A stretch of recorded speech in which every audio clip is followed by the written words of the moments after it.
Welcome to another episode of Planet Possible. We're delighted you're joining us to hear evidence-led discussion about topics that are critical to the way we manage our water and environment. A huge thanks to our season sponsor, Atkins Realis, and you'll hear a little bit more about them later. We're really grateful for their support in bringing Planet Possible to you. And if you're new to Planet Possible, I'm Nikki Roach. I am a passionate advocate for all things water and environment and a fellow of CIWEM, that's the Chartered Institution of Water and Environmental Management. So we're often joined by guests on Planet Possible who share the challenges we face in our water and environment.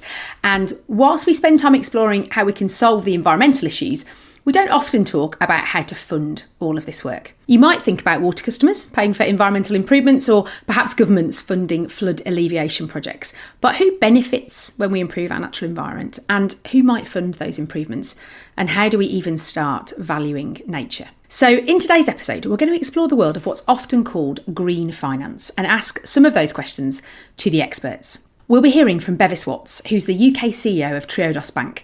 And to help us navigate this topic, I'm joined by Ed Dick, the CEO of Great Yellow. And Ed was inspired to start Great Yellow after spending 5 years at Grosvenor, leading on their asset financing and sustainable debt initiatives. And Great Yellow have been working together with programme partners to develop a land use assessment and a pipeline of investable natural capital projects for North Yorkshire. So welcome, Ed, to Planet Possible. It's great to have you with us. Thank you, Nikki. Thank you very much for having me. Ed, green finance is pretty unfamiliar to me. So when I hear that you're creating a pipeline of investable natural capital projects, what does that actually mean? So green finance can mean lots of things to lots of people. I think in my specific world, what it really means is finding money in order to deal with a specific environmental issue. So if you take North Yorkshire, for example, flooding is a very big problem there. We all know City of York floods a lot. So the question becomes, how do we find money in order to change something to stop that flooding or alleviate it? And then once we've done that, how do we make sure that that money can be returned?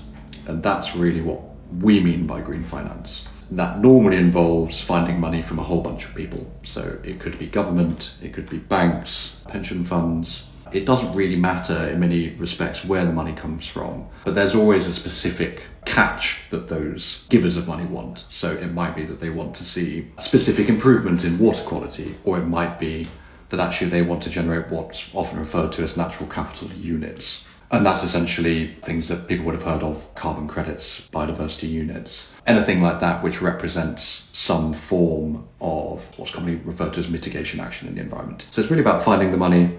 It's about putting that money to use to solve for a specific environmental problem, and then trying to return that money back to the people who gave it to you in the first place. Well, that is a great introduction, Ed. Thank you. So we're about to hear from Bevis Watts, who's the Chief Executive of Triodos Bank UK.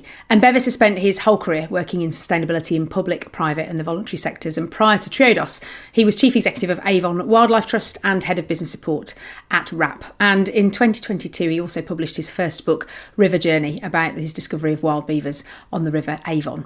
So let's hear about green finance from Bevis. I prefer the term sustainable finance, really. Different people use different definitions. You'll often hear the term ESG. I'm not a fan of it because ESG isn't a defined term. It means environmental social governance, but effectively that's people setting criteria around how they will assess things that they invest in by those three different dimensions. But you could run a fund promoting it as an ESG fund, still including tobacco and arms and various things if they met your criteria. So on the one hand, a lot of people look at ESG or screening in investments and lending and so on as kind of a minimum standards, do no harm approach. And that's not where we come from at all. I think we define sustainable investing really as focusing on the impact you want to have. So, we actively talk about trying to promote an inclusive and fair society and one that lives within planetary boundaries now and for future generations' benefit as well. So it's really consciously thinking about the environmental, social and cultural benefits. And that holistic approach to it is quite important as well, because nobody's going to care about the environment if they can't house themselves and feed themselves. We need to be much more inclusive in our approach to society and how we take people with us in the transformation we need to undertake economically and socially. So we would talk about it really in terms of impact first. So what's the role of Triodos in that sustainable finance space? What kind of things are you investing in? And I guess what role do you play more broadly in that space? Triodos, I think, is recognised globally as a pioneer of sustainable finance. We celebrate our 30th year in the UK this year and 45 years internationally. And I suppose we have pioneered both how you run a bank, so we're completely transparent. We publish every loan and investment that we make. We don't pay performance-related bonuses. We try and promote the highest levels of environmental and social responsibility in everything we do, in how we treat our co-workers and our customers and our office buildings and everything. But principally, it's how we try and use the money. And you could look at all the loans we make and think, well, every bank will consider organic farming and fair trade and things. Well, that's true, but they didn't in, say, the 1980s for renewable energy or the 1990s for fair trade, which is what Triodos was doing back then. So I suppose we've always seen ourselves as a reference point, trying to do the pioneering things and show that you can run a very different kind of bank in a paradigm that is, really stuck in a mindset of making money from money and profit maximisation. You can serve customers, co-workers and shareholders equally with an interest that balances impact, risk and return. That's what we try to do, keep all of our stakeholder interests in balance and deliver those three dimensions. And latterly, I suppose our role has been not just running a single institution, but trying to create ripples in the pond and try and influence the wider financial industry and the banking industry as a component of that. So we often use the strapline, finance change finance, to do those pioneering things and finance transitions, but also then try and be an exemplar and share what we do and encourage others to follow suit. I'm interested in picking up on something you just said about investing in organisations and initiatives ahead of the curve, before the kind of major finance houses might do that sort of thing. So historically, that might have been organic farming or fair trade. What is that now? What does the leading edge of those more ethical, sustainable investments look like? What are you investing in at the moment that others might not be yet?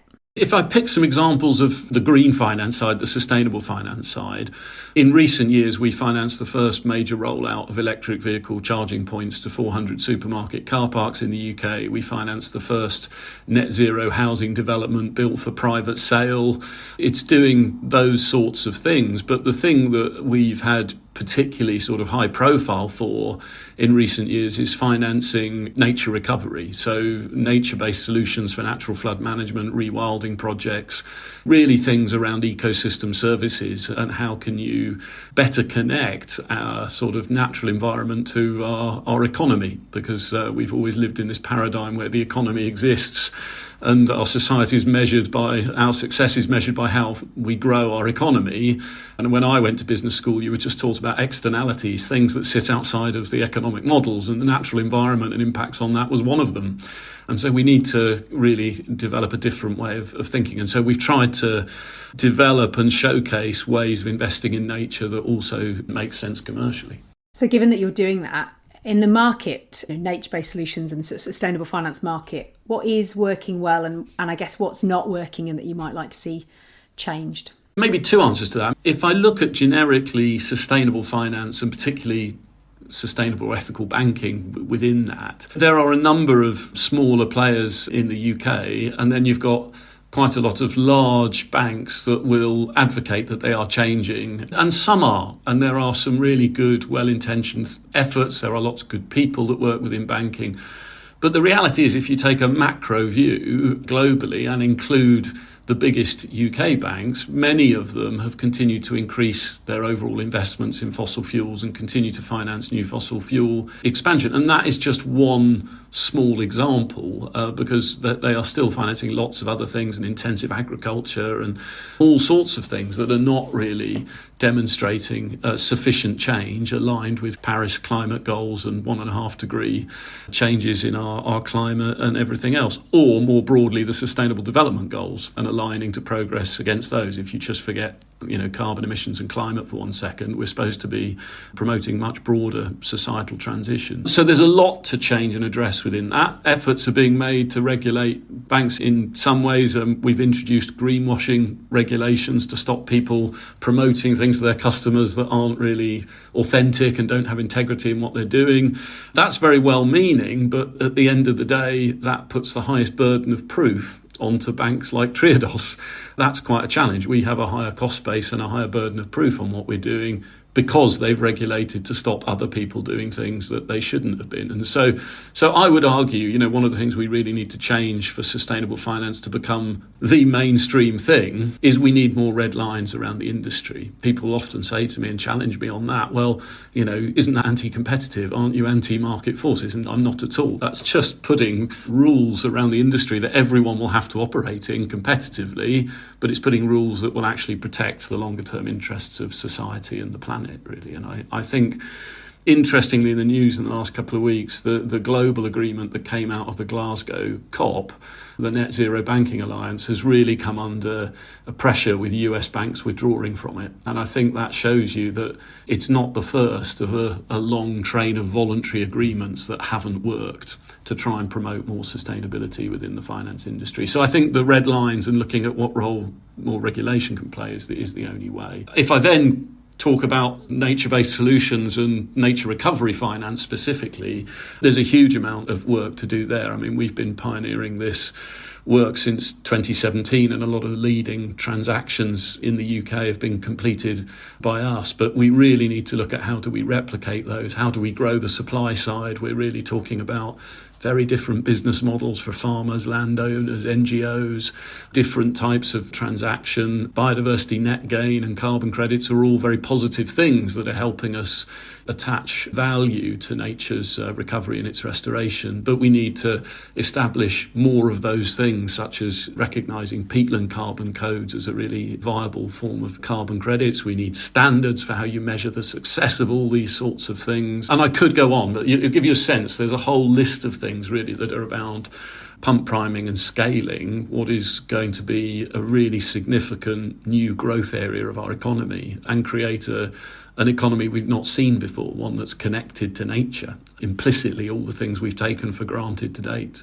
I'm still reflecting on the fact that as a banker, you've asked for more regulation. So that's really interesting in itself. And I can absolutely see why. And I guess if we then dive into, as you said, into the nature finance piece more specifically, you touched there on certainly some of the more well-known measures. Certainly I'm aware of carbon credits and biodiversity net gain.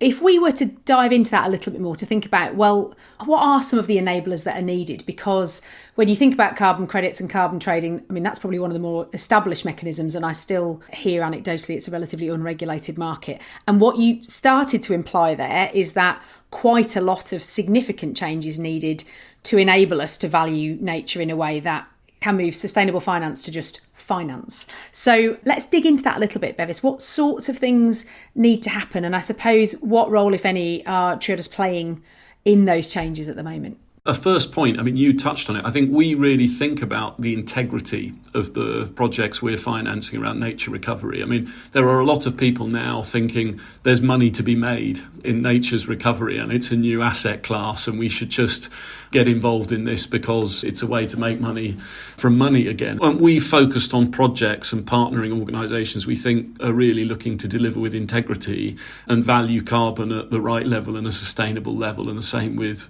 biodiversity net gain and so on. And also people that are looking at broader social interests in that recovery, creating local rural jobs, giving people access to land and so on. So I think that's a really important principle in that sector. I mean, in terms of our role, we tried to be, if you like, a bit of an icebreaker, work with a number of organisations to apply different models that we think could work. And I've advocated for many years, this isn't about creating necessarily new dedicated funds or new mechanisms. It's about applying existing ones. So we used a charity bond model to raise £2 million for Trees for Life, which is a Scottish-based charity, to firstly build what I believe will be the world's first rewilding conference and education centre, but also extend their rewilding activities. And that centre then helps fund that and provides an income for them longer term. We adapted a sort of social impact bond model where people pay by results for avoided costs to raise money for a natural flood management project in the Wyre catchment, which brought together 19 landowners. and then brought together various people who had an interest in avoiding flooding downstream, whether that was the local authority, the flood agencies, a water company that had a sewage treatment works regularly flood. Basically, they committed to put in money over 10 years to decanalise the river, allow meandering and natural flooding to farmland again, to put in leaky dams, tree planting. That, again, was an adaptation of an existing model. And then we've used commercial loan products for the bank to directly finance things that are largely geared around revenue streams from the things we've talked about, carbon credits, biodiversity net gain, and other forms of income that can be derived from ecosystem services. So I think our role is to try and prove those things, and then we've tried to work transparently, and you can find out more about some of the case studies we've been involved with on the Green Finance Institute's Hive website, because we're trying to promote the learning, really. At the end of the day, we've grown a lot recent years as a bank, but we're still a relatively small player in the banking landscape. And I think over the last few years, we've invested between 40 and 50 million in the kind of projects I've described to you.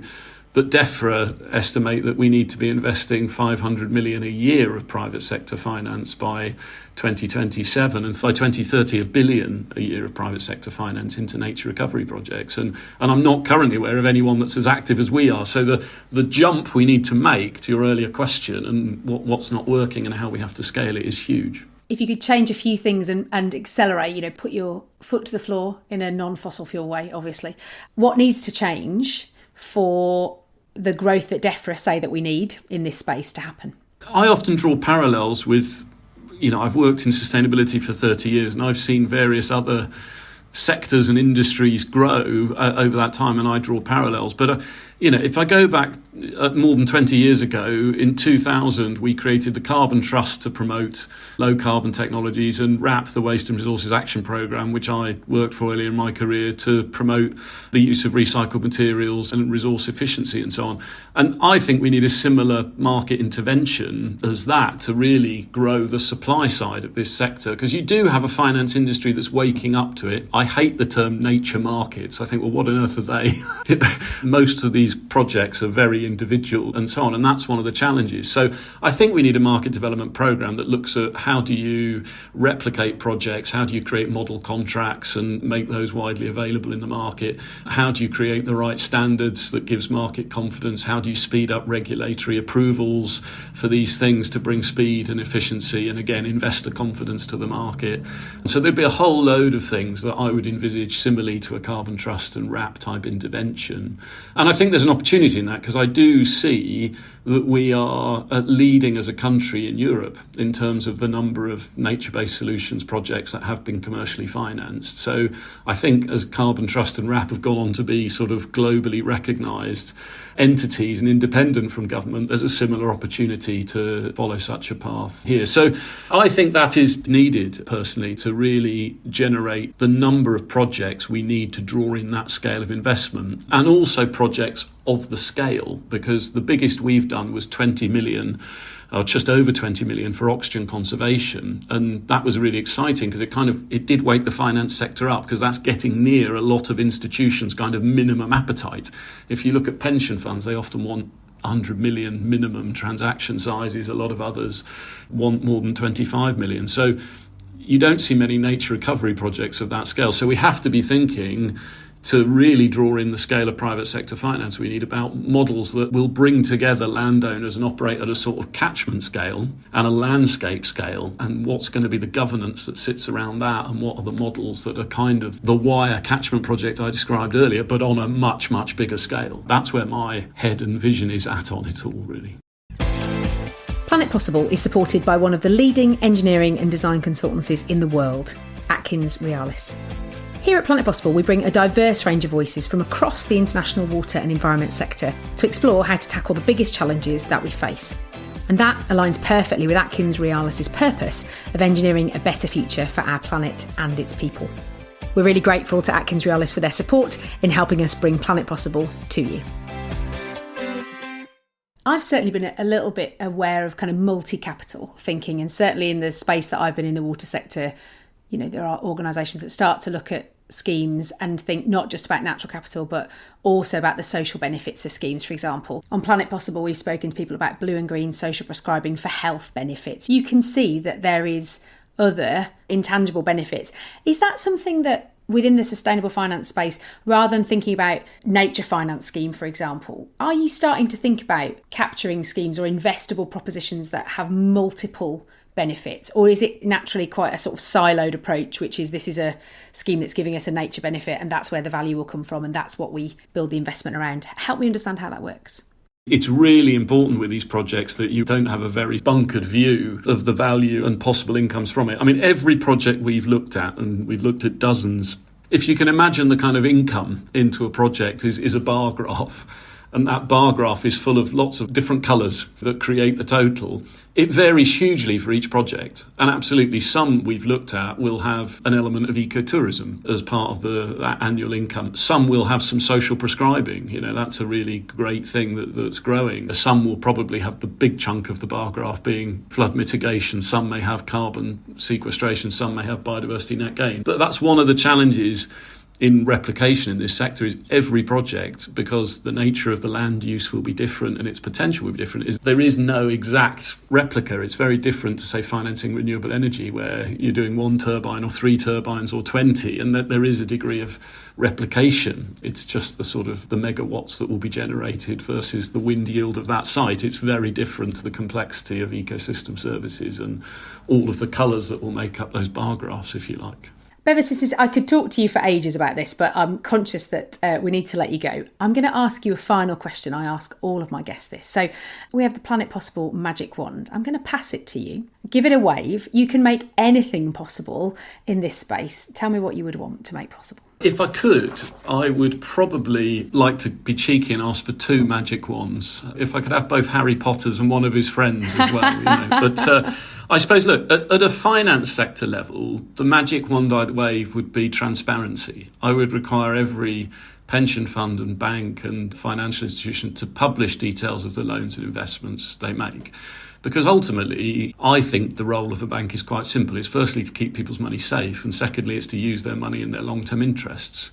And so why anyone should be afraid of the level of radical transparency that Triodos provides is beyond me, really, if there's not something to hide. And I think that in itself would change things, because you would suddenly have a consciousness about what people's money's doing and whether they were happy with that. And then if I was really to come up with one that related to my great passion of nature-based solutions and nature's recovery, I would love to see us move away from measuring the success of our society on GDP and how much we spend, and really think about measuring our success more broadly. And a lot of nature's recovery is essential to our long-term prosperity. So I think those would be 2 magic wands, if I'm allowed to. You very much are. I think our listeners will approve of both of them. So thank you. Wonderful. Well, I hope very much that they both come true and that we don't have to wait too long for either of them. So Bevis, it's been an absolute joy to speak to you. Thank you so much for joining me today. Thanks, Nikki. Thank you. Okay, Ed. So what are your initial reflections on what you've heard from Bevis? I think the challenges that Bevis outlines, particularly for the banking sector, resonates a lot with many of the problems that I see on the ground in terms of helping the projects that we support to find the money to do the great thing that they want to do, whether that's flooding or improving habitat or dealing with water quality or whatever it is. I think he very rightly points to a number of supply side issues. I think he also points to some critical elements of regulation that need to be addressed at a national scale. And then I think most interestingly, and something that I would very much agree with, is the point about transparency and how transparency is one of the great drivers of change within the world of finance. So much of what he said is typical of the challenges faced, particularly in the banking sector. And we can talk about how that might align with some of the other actors within the green finance community, and how it might align with some of the projects that we work with at Great Yellow to actually take some of that banking money and do something with it.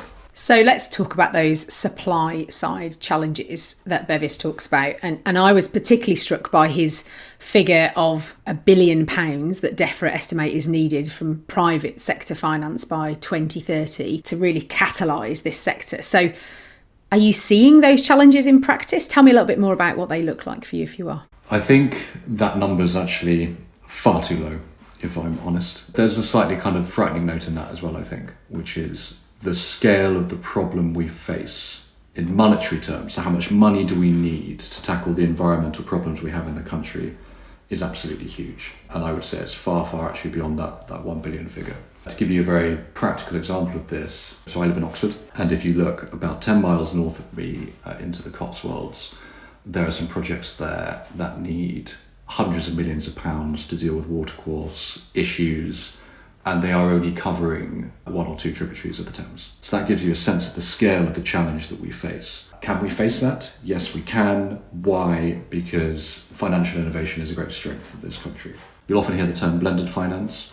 What do we mean by that? We really mean taking public money, so taxpayers' money, and merging that with, people refer to private money, but what is that? Money from banks is probably the easiest example. Creating that in a financial package that can be taken by people who run projects in order to clean up the rivers, improve coastal resilience, whatever it is that they're trying to do. And if we get on the, what's often called the demand side, but really on the buying side, so who's going to buy the output of that project? If we get those markets right, which is also largely a function of regulation, then that money can be returned. So the scale of the problem is frightening. I think the £1 billion figure is actually far too low. I think that might cover flooding alone, but it's not going to cover flooding, water quality, species loss, coastal resilience. Can we solve for it? Yes, we absolutely can. And that's a combination of the financial sector coming together, so banks, but not just banks, with government. And then on the other side, working around how to create these markets to return that money back to those private investors and also to government. I think there's a really important point here around trying to recycle money back to government as much as we can. Why? Because the environment's obviously not the only issue we face. We face a host of very difficult public spending challenges in this country. So we need to find ways of returning money back to the public purse as fast as we can. And I would imagine that actually many of the solutions that you're talking about deliver benefits beyond environmental anyway. So therefore it kind of makes sense to return some of that back to government, because you're also generating benefits for government as well in things like healthcare outcomes and I guess other outcomes beyond just the thing that you perhaps initially planned the finance to do. Yeah, absolutely. I think this is one of the great strengths of the UK, is if you look at financing of nature abroad, often it relies on carbon outcomes. So you do something to create a carbon outcome. Most obvious example is you plant trees, and that creates a carbon outcome. Great, you might find a buyer there. Why? Because that buyer may be looking to mitigate or offset their carbon impact. The strengths, I think, of what we've got here in the UK is we look at multiple outcomes, typically all at the same time. So yes, carbon might be an outcome, but it's not the only one. We will look at other environmental outcomes, but also crucially social outcomes, and I think that matters enormously. So things like recreation use, access, cultural value, even social prescribing, so healthcare. And to some extent we're forced into that because we can't compete with international very low cost carbon finance, but we can create very high quality schemes here in the UK that deliver on a number of outcomes. And if they do so successfully, then yes, ultimately that drives down the cost for everyone. Why? Because failing social systems or failing healthcare or failure to give access creates costs as taxpayers. So done right, investment into nature can be a huge driver of return for everyone. And in return, I mean in both the kind of economic sense, but also in the how we feel, how we integrate, how we interact in our communities. So Bevis talked about needing solutions that operate at landscape scale, which I thought was really interesting. And he also talked about the need for governance to support that and to make that happen. So from your experience of working at regional scale, you're working across North Yorkshire and trying to develop a pipeline of projects. How do we make that landscape scale investment happen? So from the point of view of a bank, you definitely need landscape scale. I think just as a quick side note, you do also need the micro scale. Not all improvements to the natural environment can or should happen at massive scale. They're often very, very small things, particularly in communities that are very meaningful. Creation of ponds is an easy example. That's where I live. There's literally 50 metres from my doorstep, there's a pond that has a huge amount of runoff into it from the road.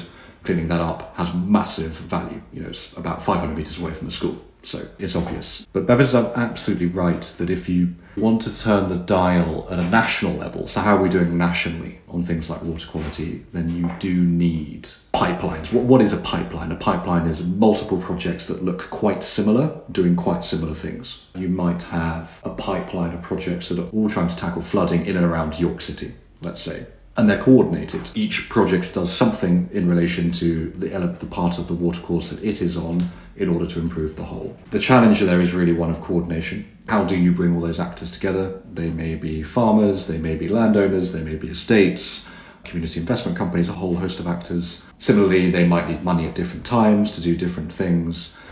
But I think we're starting to see solutions there that can work.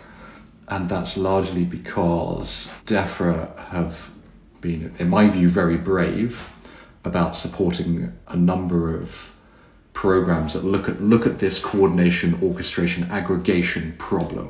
Really putting R&D money into, so what is the structure that can take money from, say, Bevis? It could take money from other banks, it could take money from pension funds, it can pool all that money and then it can put it down into these coordinated projects that might be tackling flooding or running into York, as the example we were using. The creation of those structures is underway. We've got a few, and Bevis actually mentioned some, the River Wye, one of my favourite projects in the UK. We've got some examples and they are blueprintable. So you can recreate these many, many times. Often they are not things that are that technically difficult. So, we already have company structures, we already have cash flow structures, we already have all these things, and they operate in different places. So renewable energy might be a great example, right? We face a similar problem here. We've solved for it in that sphere. Now we need to solve for it in the nature sphere, but we have the tools. It's really about rearranging them into something that makes sense in the context of investment into nature. But I'm pretty confident that we're going to get there. We've already got some examples, and we're going to create more and more blueprints to enable this to scale, which comes back to your first question of, well, how are we going to solve for at least £1 billion a year finance gap that we face? So I'm really interested then in how you catalyse this. We've talked about supply side, but you talked a little bit about demand side. So who actually wants to buy the benefits, if you like, of these projects? And Bevis talked about market intervention. Do we need some support here, or is it just going to happen organically? Absolutely, we need support. There are a number of very important factors at play here. The first thing to say is we already have a number of interventions that are functioning. So we have what's called the biodiversity net gain markets. Simply put, people building houses who do damage to the environment in which they're building either need to ideally correct that damage where they are, or they need to go and buy a biodiversity net gain unit, as it's called, to fundamentally offset that damage, plus add a little bit. There's a small uplift that comes with that. Now that's a functioning market. It works. The question is, how far do we want to go with it? So at the moment we apply it to developers. There are certain exemptions. There are certain rules around how the market operates. Those are policy choices or market design choices. We can extend those should we wish to. But the good news is it's working. It's there, it works. And we have a very similar concept under nutrient neutrality, which is a water quality version of biodiversity net gain.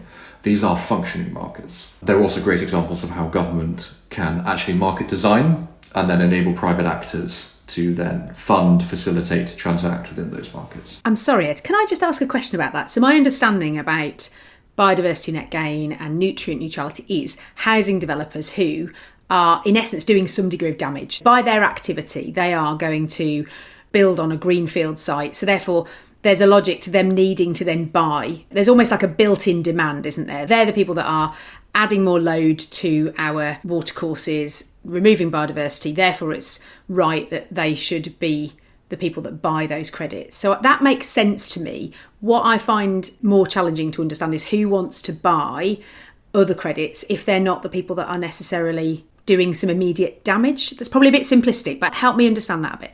Exactly. So you've outlined what the polluter pays principle, which applies to those two markets we've just discussed. There's then you're into wider markets, and the first most obvious one is voluntary markets, and that's where mostly the carbon credit market sits. So this typically is supported by companies who've made a pledge.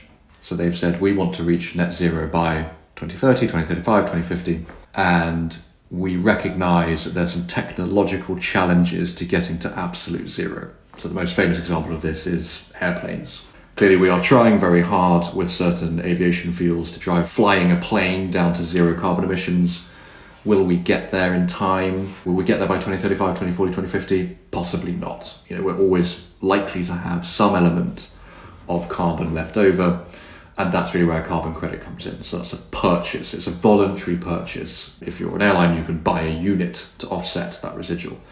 Now, interestingly, some of those markets are kind of turning from voluntary to mandatory. So airlines is one of those industries where that's actually in a state of flux. And it may be the case that we get to a mandatory market where airlines are forced to buy those credits. And you can apply that, it's not just carbon, you can apply that to flooding, water quality outside of nutrient neutrality, because nutrient neutrality is a geographically specific idea. But I think more interestingly, possibly, is what if you were able to combine a pledge with a fundamentally better way of conducting your activities. And what do I mean by that? I mean a way in which is both cleaner, has social impact, and actually brings down your cost of operations as a business. And I think this is where there's some really interesting piloting going on around the country, where let's say you own a piece of infrastructure and every year you have to spend £100 on defending it against flooding. What if one year you decided to spend £10 on putting in some hedgerows around that asset? And what if over 20 years that £10 spend actually reduced every year by £1 your flooding cost? So actually at the end of it, you're £10 up. You've saved £10 of operational cost. There's a double win there, which is one, you can simply have a better way of doing business. And two, by putting in that hedgerow, you may have actually saved some carbon. You may have sequestered some of that. It may be a habitat for birds. It may be a way of holding back some polluting runoff that's coming up from the hills above, let's say. Now that's really interesting because I think that's doable. That isn't a hard thing to do. Some of those interventions are quite easy. We're beginning to see the proof points of it, so we have access to the data. That was always a problem in the past, data was too expensive and too hard to analyse. Now it's not. And increasingly, I think we will start to see the regulatory spending infrastructure to support that. And I think that's very much a pioneering space that the UK markets are going in, and I think it could be really powerful. Not just reliant on goodwill or pledges. We all know how easy it is to reverse out of pledges. We're seeing it now, people who are pushing back. But I think there's this intriguing idea, and I do think we can prove it collectively over time, which is, what if we can do both? What if we have better business and better nature outcomes? And I think that's within our grasp. Well, that's extremely hopeful. I love that. Bevis talked a little about needing like a RAP or a carbon trust or a something from government to catalyse this more. How do you see those markets developing? What are the next few steps that need to happen to bring that to life? We need lots of those pilots, those kind of test cases to come to fruition. And then we need to collect the data from all of those and really have a national discussion, which is if 10 of these are running at any given time, they might be running in the water industry, they might be running in the electricity distribution network, they might be running in the gas network, they might be running in highways and rail, all these different places. What we really need to do is then bring all that evidence together centrally and start to think about, well, how do we then incentivize companies to spend in this way that we've just outlined? What are the hurdles? So a key one in certain controlled industries like water is it's not that easy to change spending. Spending is very much directed towards, simply put, concrete, right? It's not that easy to change that. You have to be given the air cover from the regulators to make the brave decision to do something differently. But I think armed with a collection of evidenced pilots nationally across different industries, we can start to change how we think about spending. How do we think about investment? If we can do that, then back to Bevis's supply side problem, it doesn't have to be all those individuals and then providing the money. So it doesn't have to be all the individual water companies. We can then get bank financing to come and support that. We can get other form of investments. We could get local government investment. There's all sorts of different tools we can then deploy to make that a very, very efficient mode of scaling up investment, both into our critical national infrastructure. In fact, I was about to divide our critical national infrastructure in a kind of utility sense from the nature, but they're one and the same, ultimately. Our critical national infrastructure is our roads and our railways, and it is our habitats. They're not divisible, really. But I think if we can do that, we can have that evidence-based discussion, that regulatory discussion, we can begin to tackle some of those supply side, which is basically creating things that look the same every single time, processes with the finance community. What strikes me as interesting there as well is we often talk, certainly in the water sector in the UK, about bringing innovative thinking in and bringing new actors that perhaps we wouldn't ordinarily engage with. And we think about that in quite a practical sense, when we're developing solutions to environmental challenges. But I think it's really interesting to think about where the finance comes from and actually what might happen if you widened the players that were investing in the environment sector, what other benefits you might get from doing that, from bringing new thinking in. It's very exciting. There's all sorts of possibilities there. Oh, Ed, so much food for thought. Right, final question, because we're running painfully short of time as ever. I'm going to pass you the Planet Possible magic wand. You know what to do. Give it a wave. You can make anything possible in this space. Tell me what you want. I would love 10 years of what I'm going to call national R&D, which is where we enable all the champions in all the big businesses facing all these very difficult environmental issues, all the local government authorities facing them, all the agencies around the country, and we enable them to fail. So try things, fail, work out what's not going right, because the magnitude of the problem we face needs really, really innovative thinking, and it needs a lot of different practices thrown at it to find what works. We're still a little bit too afraid to try things, particularly on the financial front. Finance is a regulated sector, as it should be, but I think we need to think very deeply about, can we open up some of these innovative practices to try them at scale, see what works, see what doesn't work. And I think that's really necessary to come back to one of the first points, Nikki, around where are we going to find this? Well, this 1 billion plus per year. We've got to find it somewhere. It has to be done. There's no choice point here. We can't not do this. That would be catastrophic in the long run. 10 years national R&D. Let's try things, let's share the information, let's work out what works together, and then let's go and deploy very, very hard. And then suddenly this issue we'll solve for it. 20 years' time, we can fix many of these problems, but we need that bravery, I think, to try and innovate now. Love that, Ed. Some brave and innovative finance, a good bit of collaboration and a bit of failure, and being okay with that. Yeah, totally on board. Brilliant. Thank you so much for joining us. As ever, time's flown by and we find ourselves at the end of another episode of Planet Possible. So thank you for joining us. I hope you found the conversation between Ed and Bevis and I insightful, and that it's given you something to think about in your world too. Subscribe to Planet Possible on your usual podcast player to never miss an episode, and we love to hear your ratings and reviews too. And now you can sign up to our mailing list if you want to find out about episodes before they drop. We've got some fantastic guests lined up for the rest of the year, so I hope you'll join us for those. And all that leaves me to say is a huge thank you to my superb guest, Bevis Watts, our sponsor, Atkins Realis, and my excellent co-host, Ed Dick. Thank you so much, Ed. Thank you, Dickie. That's it, everyone. Stay curious, stay connected, and we'll see you next time.